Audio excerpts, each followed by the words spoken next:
Hello everyone, my name is गुरु टेहंगुरी और भाई अब समय आ गया है हिस्ट्री के पेपर में आग लगाने का। तो सीधे उसी की बात कर लेते हैं। कुछ प्रो टिप्स लेकर मैं हाजिर हो गया हूँ।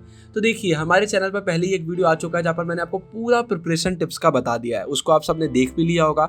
अगर आपने अभी तक नहीं देखा है तो डिस्क्रिप्शन बॉक्स में ऊपर आई बटन में मैं लिंक डाल रहा हूँ। सबसे पहले आपको ये वाली वीडियो देखना है। पूरी प्रिपरेशन टिप्स मैंने आपको दे दी, कैसे आपको पढ़ना है, अगर चैप्टर डिफिकल्ट लग रहा है तो क्या करना है, कौन सी बुक से पढ़ना है, कैसे नहीं पढ़ना है, सब कुछ मैंने आपको इस वीडियो में बताया हुआ है। आज हम कुछ प्रो टिप्स की बात करने वाले हैं, उनके बाद आप बिल्कुल इस बिंदास तरीके से पढ़ रहे होंगे। तो भाई सबसे पहले देखिए, एक चीज़ मैं बहुत क्लियर करना चाहता हूँ, वो ये है कि भाई हिस्ट्री हमारा सब्जेक्ट थोड़ा सा डिफरेंट होता है। यहाँ आपको स्टेप बाय स्टेप आगे बढ़ना है। बहुत सारे स्टूडेंट गलती क्या कर रहे हैं, यार पहले आगे वाला चैप्टर कर लेता हूँ फिर पीछे वाला कर लूँगा, लास्ट चैप्टर पहले कर लेता हूँ फर्स्ट वाला बाद में कर लूँगा। आप अपनी हिस्ट्री की बुक खोलिए, वो एक डेट वाइज आगे बढ़ रही होती है, एक सीक्वेंस में आगे बढ़ रही होती है। अगर आपका पहला चैप्टर आपको 13th सेंचुरी का बता रहा है तो दूसरा आपको 12th का नहीं बता रहा होगा, 14th का बता रहा होगा। मतलब इन शॉर्ट में बोलना चाहता हूँ कि हिस्ट्री के चैप्टर को डेट के हिसाब से आगे बढ़ाया जाता है। पहले आपको सबसे पुराना बताया जाएगा, फिर उसके आगे का, फिर उसके आगे का, फिर इसके आगे का, टाइमलाइन को फॉलो किया जाता है। तो अगर आप हिस्ट्री के चैप्टर सीक्वेंस में नहीं पढ़ रहे हैं तो आपको प्रॉब्लम हो सकता है। आप कंफ्यूज हो जाओगे कि यार पहले तो मैंने ये पढ़ा था, अब ये पुराने वाले चैप्टर में तो पीछे की बात कर रहे हैं। कई बार ऐसे टर्म होंगे जो आपको आगे भले ही एक्सप्लेन ना किए गए होंगे लेकिन पीछे वाले चैप्टर में किए गए होंगे। तो याद रखिए, पहले हम पहला चैप्टर करेंगे, फिर दूसरा करेंगे, फिर तीसरा करेंगे और इसी वे में हम आगे बढ़ रहे होंगे। तो ये गलती मत करिएगा कि पहले कोई और चैप्टर कर रहे हैं फिर कोई और कर रहे हैं, नहीं, एक सीक्वेंस में आगे बढ़िए। इसके बाद अगर आप ऐसा नहीं करेंगे भाई, तो जैसा मैंने कहा ऐसे ही आपको कंफ्यूजन देखने को मिलने वाला है। इसके बाद फिर भाई अब आपको क्या दिख रहा है, यहाँ पर मेरा क्वेश्चन है कि इस वाइट पेज में आपको क्या दिख रहा है। तो मैं बताना चाहता हूँ भाई, ये वाइट जो पेज है ना, ये है आपका हिस्ट्री का एक चैप्टर, लेकिन नीचे एक और ये छोटा सा एक ब्लैक स्पॉट है जिसको आप नज़रअंदाज कर रहे हैं। और ये ब्लैक स्पॉट है भाई आपके एमसीक्यूज, जो आपके उस एनसीईआरटी उस चैप्टर से आने वाले हैं। देखिए, हिस्ट्री हमारे बहुत थ्योरी वाले चैप्टर, बड़े बड़े हमारे चैप्टर होते हैं ना, उसमें आपको बहुत सारी डिटेल दी जाती है।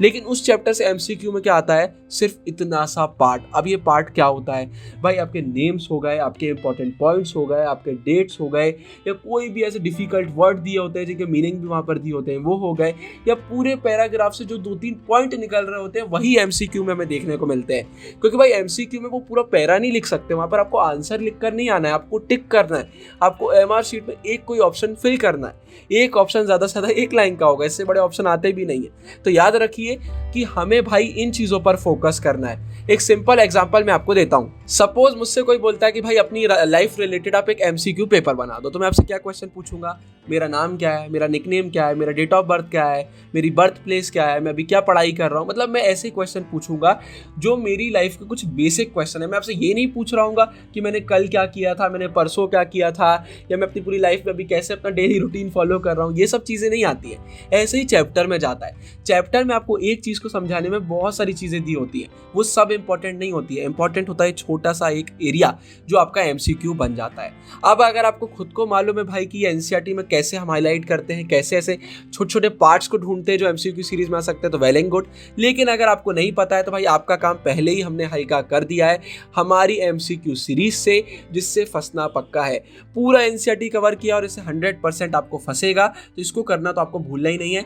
आप बाकी सब्जेक्ट्स वाले स्टूडेंट से पूछ सकते हैं, पॉलिटिकल का अभी पेपर हुआ, उनसे पूछ लीजिए कितने क्वेश्चन हमारी एमसीक्यू सीरीज से थे। इसके बाद भाई फिर एक और इंपॉर्टेंट चीज़ आती है, बहुत सारे स्टूडेंट्स का ये आखिरी पेपर है तो हमें ओवर एक्साइटेड नहीं होना है। बहुत सारे स्टूडेंट, या तो कई ऐसे रहते हैं भाई जिनका अगर पहले पेपर अच्छा नहीं गया तो बहुत उदास हो जाते हैं, नर्वस हो जाते हैं, या कई ऐसे रहते हैं कि अगर पेपर अच्छे जा चुके हैं तो बहुत ज़्यादा ऐसे जाते हैं आखिरी पेपर बचा, अब तो मज़ा जाएगा, इसका तो छुट्टी छुट्टी है। तो दोनों चीज़ें हमें नहीं करना है, ना ज़्यादा हमें ओवर एक्साइटेड होना है और ना ही हमें नर्वस फील करना है। एकदम नॉर्मल पेपर देकर आइए, पेपर दे के आने के बाद फिर आपको जो करना है आप कर सकते हैं। लेकिन अब ये आखिरी मोमेंट है, अब हमें कोई भी ढील नहीं देनी है भाई, ना हमें उदास होना है, ना बहुत ज़्यादा खुश होना है। एक नॉर्मल पेपर की तैयारी हमें करना है। इसके बाद भाई फिर एक और इंपॉर्टेंट चीज़ मैं आपको बताना चाहूँगा, आपके मैप्स हो गए, आपके इमेज बेस्ड क्वेश्चन हो गए, ये भी हमने एमसीक्यू सीरीज में कवर किए हुए हैं, और आपके नेम्स डेट सब हो गया। इनको आखिरी दिन में एक बार पलटाना मत भूलिएगा। मैंने प्रिपरेशन वाली वीडियो में भी ये बताया था, फिर से बता रहा हूँ, आखिरी बार में एक बार इसको पलटा लीजिएगा।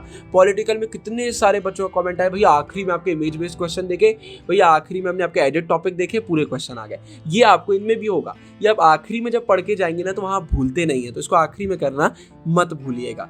इसके बाद फिर भाई आखिरी दिन जब आपका बचा होगा या जब आप पूरा बुक कर चुके होंगे, और हमेशा याद रखिए प्रिपरेशन वीडियो बताया था बुक क्वेश्चन आपका इसका कॉम्बो चल रहा होगा ना, हम चैप्टर करेंगे क्वेश्चन करेंगे, चैप्टर करेंगे क्वेश्चन करेंगे। लेकिन इसके बाद जब आपका सब कुछ हो चुका होगा तो आपको अपना पूरा फोकस करना है ज़्यादा से ज़्यादा क्वेश्चन करने में।